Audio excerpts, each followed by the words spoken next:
Bom dia. Faleceu ontem vítima da Covid-19 o ator e humorista Paulo Gustavo aos 42 anos. Paulo Gustavo, que já estava internado em um hospital particular do Rio de Janeiro, infelizmente veio a óbito ontem às 9h12 da noite. Paulo Gustavo, que já era humorista desde 2004, infelizmente não venceu a Covid-19.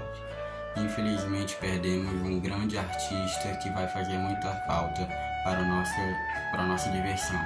Paulo Gustavo, que era casado com o médico Thales e recentemente tinha realizado o sonho de ser pai, que infelizmente vai ser uma perda enorme para seus filhos.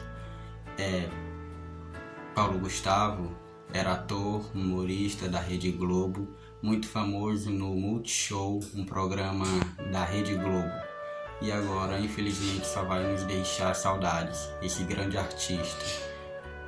Paulo Gustavo faleceu aos 42 anos no Rio de Janeiro, às 9h12 da noite.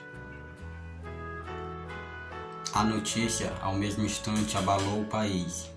Todos os brasileiros começaram a chorar, a postar mensagens de afeto, de solidariedade aos familiares de Paulo Gustavo. Muitas pessoas famosas publicaram se solidarizando com os familiares e com o marido do artista Paulo Gustavo.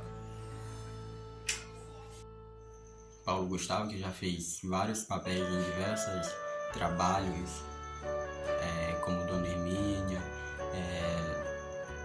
diversos trabalhos. Não tem como citar todos aqui, porque é muito talento para uma pessoa só, que vai fazer muita falta para todos nós. E é isso, pessoal.